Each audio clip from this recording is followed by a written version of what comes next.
नमस्कार विद्यार्थी मित्रांनो, आज आपण प्रकरण 12 word problems on multiplication and division यामधील काही उदाहरणे बघणार आहोत. प्रथम 12.1 मधलं पहिलं उदाहरण आहे. उदाहरण असं आहे, a worker working 8 hours a day earns ₹9,000 for working 15 days. How much does he earn per hour? सर्वप्रथम आपण गणित समजून घेणार आहोत. Worker is working 8 hours a day म्हणजे हा वर्कर दिवसाला 8 तास काम करतो. अर्न्स म्हणजे कमावतो ₹9,000 फॉर वर्किंग 15 days. 15 दिवसाला तो 9,000 रुपये कमावतोय. How much does he earn per hour? तर एका तासाला तो किती रुपये कमवत असेल? So first we have given 9,000 for working 15 days. Okay, so let's solve this. 9,000 rupees for 15 days म्हणजे 15 दिवसाला तो वर्कर 9,000 रुपीज कमवतोय. आपल्याला तास विचारले आहेत की पर अवर म्हणजे एका तासाला तो किती कमवेल. प्रथम आपण 15 दिवस दिलेत, त्यावरून आपण एका दिवसाला तो किती कमवतो ते काढूया. Because we know that he works 8 hours a day. एका दिवसाला तो 8 तास काम करतो हे माहिती आहे आपल्याला. So first find out the earn of 1 day. Okay, so 9,000 divided by 15. 15 6 जा 90. Here is 0. 600 rupees he earns for 1 day. आता तो एका दिवसाला किती कमवतोय? तर 600 रुपये एका दिवसाला कमवतो. बघा, 15 दिवसाला 9,000 म्हणजे for 1 day he earns 600 rupees. Okay, आता ही a worker is working 8 hours a day. एका दिवसात तो किती काम करतोय? 8 hours. ओके, सो म्हणजेच तो एका दिवसाला 600 रुपीज म्हणजेच 8 तासाला तो किती रुपये कमवतोय? 600 rupees. Okay, he earns 600 rupees for 8 hours. बरोबर आहे, एका दिवसाला म्हणजेच 8 तासाला. बरोबर, because he is working 8 hours a day. So 8 तासाला तो 600 रुपीज अर्न करतोय. तर आपल्याला प्रश्न विचारला, how much does he earn per hour? तर एका तासाला तो किती कमवत असेल? So again 600 divided by 8. 8 7 जा 56. 60 minus 56, 4, carry over, borrow 1, 0. 8 5 are 40. So 75 rupees he earns for an hour. तो एका तासाला किती कमवत असेल? तर 75 रुपीज. परत एकदा बघा, आपल्याला जी माहिती दिली आपण त्या माहितीवरनं उत्तर काढले. माहिती अशी होती की ही वर्क्स 8 hours a day. तो दिवसात 8 तास काम करतो. 9,000 फॉर वर्किंग 15 days. 15 दिवसाला त्याला 9,000 रुपीज मिळतात. So we have find out first per day how he earns for per day. 9,000 divided by 15 is equal to 600 rupees he earns for 1 day और per day. Per day he works for 8 hours. So 600 divided by 8 is equal to 75 rupees he earns for an hour. Okay. So alternative, I think second alternative is the correct answer. Okay. Now the second example is. Second example is, if a number is divided by 25, the remainder is 8. If it is divided by 26, the remainder is 0. what is that number. Okay, we have given options 10,472. Second option is 11,253. Third option is 11,258 and this fourth option is 11,260. Okay, so we have to find out. First thing is if it is divided by 26 the remainder is 0. म्हणजे यापैकी ज्या संख्येला 26 ने divide केले असता reminder हा 0 येईल ती संख्या हे उत्तर असेल. बरोबर, आपल्याला 25 ने भागल्यानंतर रिमाइंडर 8 येतो आणि 26 ने भागल्यानंतर रिमाइंडर 0 येतो ही माहिती दिली आहे. मग आपण 25 ऐवजी 26 ने भागून बघूया. आपण त्यासाठी एक पहिली संख्या घेतली आहे 10,472 डिवाइडेड बाय 26. आता तुम्हाला स्कॉलरशिपला तुमचे 30 पर्यंत तरी पाढे सगळे पाठ पाहिजेत, टेबल सगळे पाठ असायला हवेत. ओके, सो 26 1 जा 26, 26 ने आता याच्या 104 ला आपण 26 ने डिवाइड करणार आहोत. 26 4 जा 104. ओके, आता हे आले 72 असतात. आता मला सांगा 26 च्या टेबल्स मध्ये 72 असतात का? नाही. 26 2 जा 52, 26 3 जा 78 येतात. 72 येत नाही, त्यामुळे ही संख्या येणार नाही. Second option is 11,253 divided by 26. Here is also 26 4 जा 104, 112 minus 104, here is 8, carry over 5. 26 ने आपण 85 डिवाइडेड बाय 26 करणार आहोत. 26 3 जा 72, sorry 78, 85 minus 78, 15 minus 8 7, carry over 3. 26 च्या आता 73 घेतलाय, पण 26 च्या टेबल मध्ये 73 येतो का? नाही. 26 2 जा 52 आणि 26 3 जा 78 येतं, म्हणजे ही संख्या ही नाही. So third option is 11,258 divided by 26. Here is also 26 divide into 4 is equal to 104, 112 minus 104 8, 85, 26 3 जा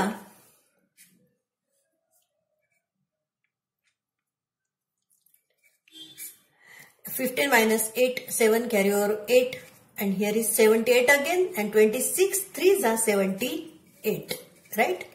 So remainder is 0. This number is multiplied. If we divide it by 26, the remainder is 0. मग ती संख्या कुठली असणार आहे? 11,256. The third alternative is the correct answer. Okay. Now let's see the next example. The next example is 12.1 मधलं हे तिसरं example आहे. Example is 250 persons decided to contribute rupees 750 each for an institution. However, the total collection was rupees 400 less than intended. What amount was collected? म्हणजे उदाहरण असं आहे की 250 persons की 250 व्यक्तींनी कॉन्ट्रीब्यूट करायचं ठरवलंय रुपीज 750 इच, म्हणजे प्रत्येकाने 750 रुपये हे कॉन्ट्रीब्यूट करायचे ठरवलं आहे. And the total collection was rupees 400 less than intended. म्हणजे जी काही अमाऊंट जमणार होती तिच्यापेक्षा 400 रुपये कमी आलेले आहे. रुपीज 400 लेस, लेस म्हणजे कमी, इंटेंडेड म्हणजे ठरवलेल्या रकमेपेक्षा 400 रुपये कमी आलेले आहे. व्हॉट अमाऊंट वॉज कलेक्टेड, तर किती अमाऊंट कलेक्ट झालेली असेल. सोपं उदाहरण आहे.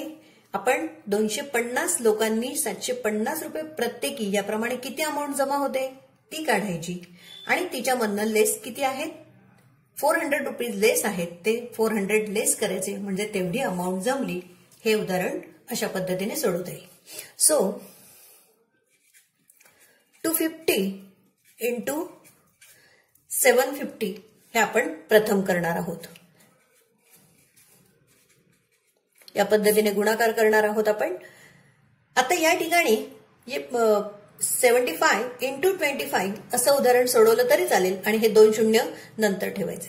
प्रत्येक वेळेला आपण जेव्हा शून्य असतात पुढचे तर ह्या शून्याला प्रत्येक वेळेला गुणलंच पाहिजे असं नाही. जेवढे शून्य आहेत ते सगळे शून्य आपण इथे एकत्र ठेवू शकतो.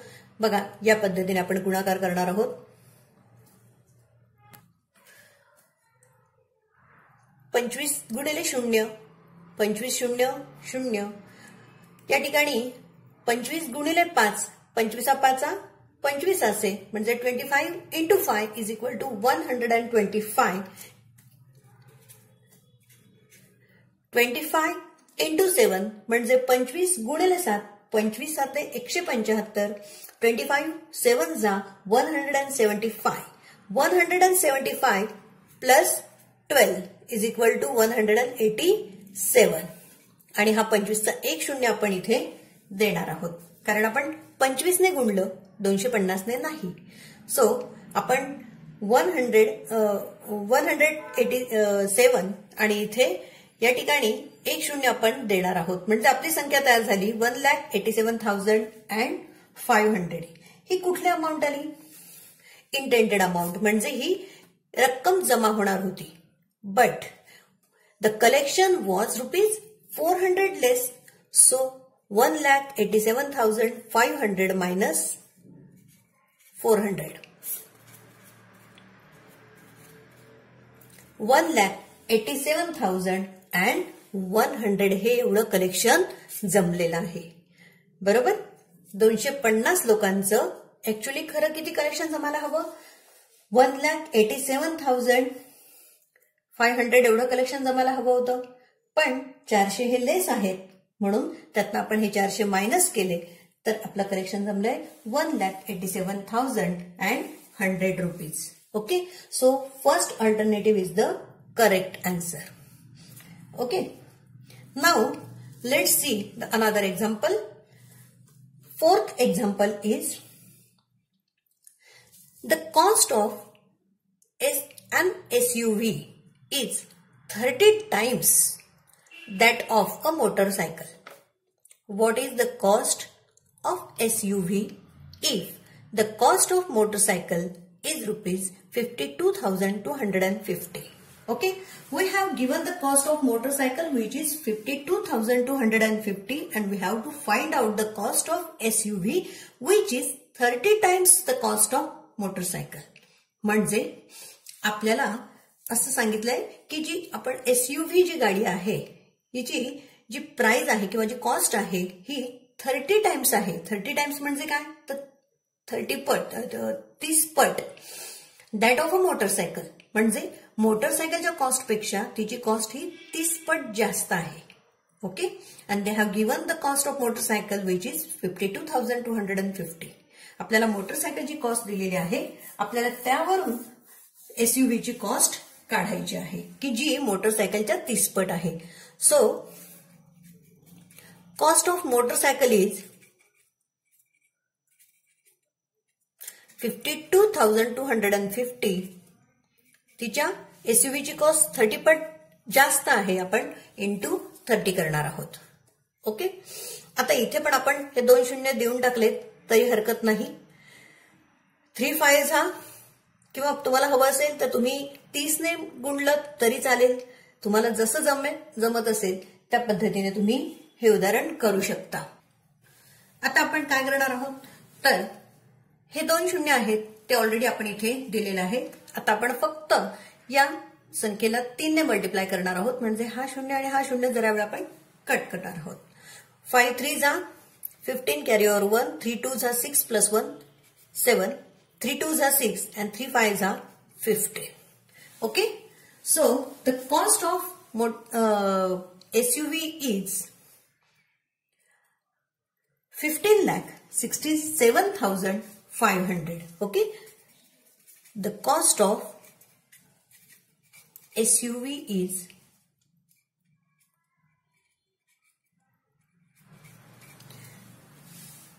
15,67,500. I think the fourth option is the correct option. Okay. So answer is 4. Now let's see the another example.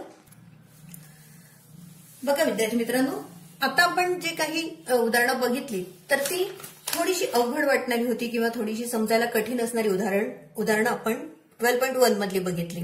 Okay. 12.1 मधली जी काही बाकीची उदाहरणं आहेत ती सोपी आहे की त्याच्यात फक्त मल्टिप्लिकेशन आणि डिव्हिजन याच क्रिया करायच्या आहेत. सो ती उदाहरणं सोपी आहेत, ती तुम्ही सोडवण्याचा प्रयत्न करा. त्यातली जर काही अडली तर तुम्ही ती मला विचारा. ओके. आता आपण 12.2 मधली जी काही अवघड उदाहरणं आहेत ती बघणार आहोत. आता 12.2 मधलं एक उदाहरण आहे, शॉपकीपरचं उदाहरण आहे हे. No, I think it is in 12.1. त्याच्यातलं शॉपकीपरचं एक उदाहरण आहे जे तुम्हाला थोडंसं समजायला कठीण जाऊ शकतं. ते उदाहरण मी आता इथे करून दाखवते. 12.1 मधलं 7वं उदाहरण आहे हे. उदाहरण असं आहे, a shopkeeper has 6,750 notes each of ₹10 and 3,375 notes each of ₹20. What is the total amount with you? Okay. एका शॉपकीपरकडे 6,750 नोटा या 10 रुपयाच्या होत्या अँड 3,375 म्हणजे 3,375 नोटा या 20 रुपयाच्या होत्या. मग त्याच्याकडे टोटल अमाऊंट किती असेल? आता 6,750 6,750 इंटू 10 10 रुपयाच्या किती नोटा आहेत? तर 6,750 नोटा आहेत. म्हणून एकूण ती अमाऊंट किती होते हे आपण काढून घेणार आहोत. 6,750 इंटू 10. आता तुम्हाला माहिती आहे, when we have to multiply it by 10, we just raise 1 0 in front of that number. So 6,750 आणि 10चा 1 0, 67,500 ही त्याची अमाऊंट आली. ओके. आता दुसरी आहे, त्याच्याकडे 3,375 नोट्स आहेत ज्या की 20 रुपयाच्या आहेत. सो 3,375 इंटू 20 3,375च्या 20 नोटा आहेत. मग आपण 3,375च्या 20 नोटा म्हणजे ती अमाऊंट किती असेल ते काढून घेणार आहोत. 3,375 गुणिले 20. आता इथेही आपण त्याच पद्धतीने करणार. 20 ने गुणायचं म्हणजे हा 1 0 इथे ठेवून देणार आणि आपण आपल्या नेहमीच्या पद्धतीने गुणाकार करणार. 5 दुने 10, 2 5 जा 10, 2 7 जा 14 प्लस 1 15, 3 2 जा 6 प्लस 1 7, 3 2 जा 6, 67,500 रुपीज. ओके. बघा म्हणजे 10 रुपयाच्याही त्याच्याकडे ज्या नोटा होत्या त्याची टोटल अमाऊंट आली 67,500 आणि 20 रुपयाच्याही त्याच्याकडे जेवढ्या काही नोटा होत्या त्याची अमाऊंट आली 67,500. तर टोटल त्याच्याकडे किती रुपीज होते? आपल्याला त्या दोघांची काय करावी लागेल? ऍडिशन करावी लागेल. 7 7 जा 14 प्लस 1 15, कॅरी ओव्हर 1 6 6 जा 12 प्लस 1 13. ओके. सो 1,35,000 ही टोटल अमाऊंट त्याच्याकडे होती हे आपल्याला कळेल. ओके. सो आपलं जे शेवटचं चौथं अल्टरनेटिव्ह आहे is the correct answer. 1,35,000 and 1,35,000. Okay. Now the another example which is from 12.2. आता आपण 12.2 मधलं एक उदाहरण बघणार आहोत.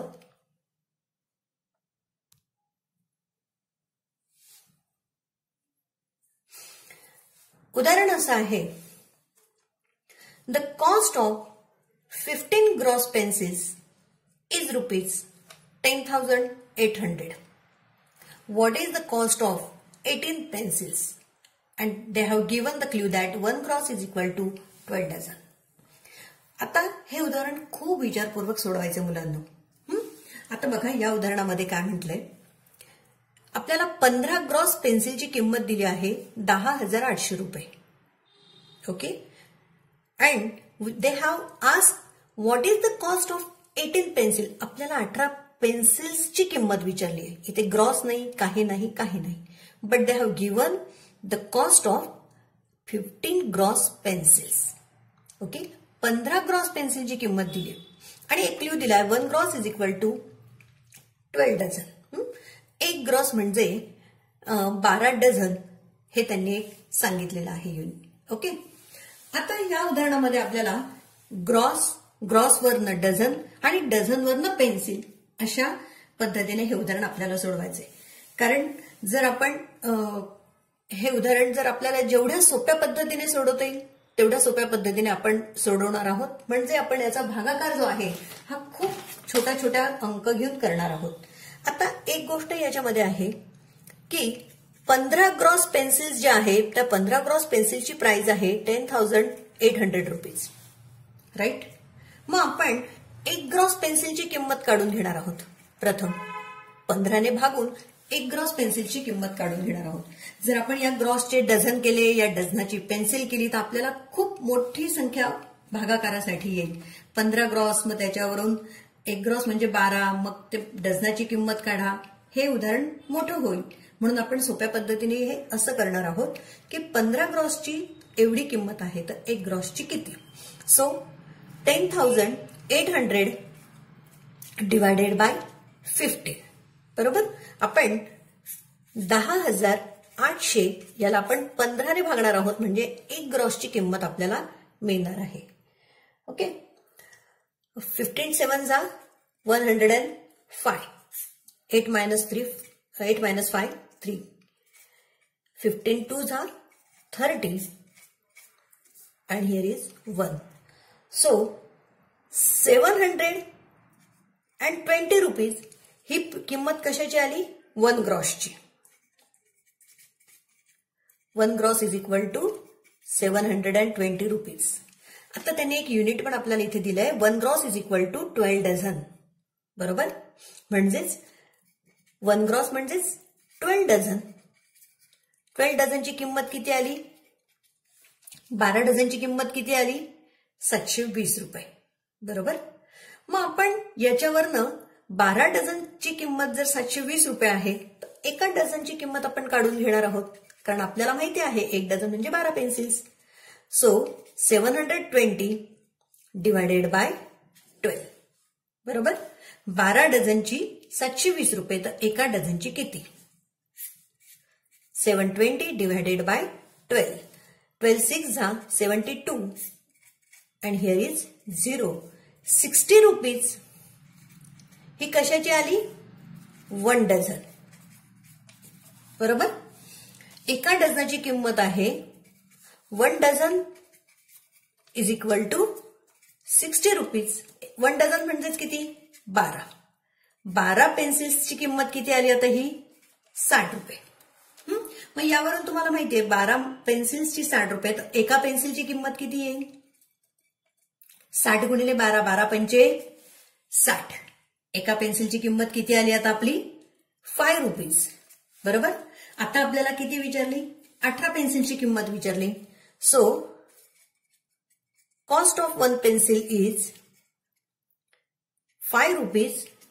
Then cost of 18 pencils is, मी इथे पेन लिहिलंय which is short form of pencils. Cost of 18 pencil is 18 into 5, 18 पंचे 90. 90 रुपये ही काय येईल, 18 पेन्सिलची किंमत आहे. बघा आपण काय केलं मुलांनो, 15 ग्रॉस पेन्सिलची 10,800 यावरून आपण एक ग्रॉस पेन्सिलची किंमत काढली, 15ने भाग दिला, डिवाइड केलं, 720 रुपये आली एक ग्रॉस पेन्सिलची किंमत. आपल्याला इथे त्यांनी क्ल्यू दिला 1 gross is equal to 12 dozen म्हणजेच 12 डझनची किंमत आता 720 आली. मग आपण त्याच्यावरून एका डझनाची किंमत काढली 720 भागिले 12, 60 रुपये एका डझनाची. एक डझन म्हणजेच किती? 12 पेन्सिल्स. 12 पेन्सिल्सची 60 रुपये, तर एका पेन्सिलची 5 रुपये. मग एका पेन्सिलची 5 रुपये तर 18 पेन्सिल्सची 18 पंचे 90 रुपये. ओके, या पद्धतीने हे उदाहरण आपण सोपं करून किंवा सोपा भागाकार आपल्याला येईल अशा पद्धतीने हे उदाहरण सोडवलेलं आहे. ओके, आय थिंक 12.2 मधले बरीचशी उदाहरणं तशी खूप सोपीच आहेत, ती तुम्ही सोडवायची आहेत आणि त्यातली जर काही उदाहरणं आणली तर मला विचारायची आहे. ओके, आता 12.1 आणि 12.2 ही सर्व उदाहरणं तुम्ही तुमच्या वहीमध्ये सोडवायची आहेत.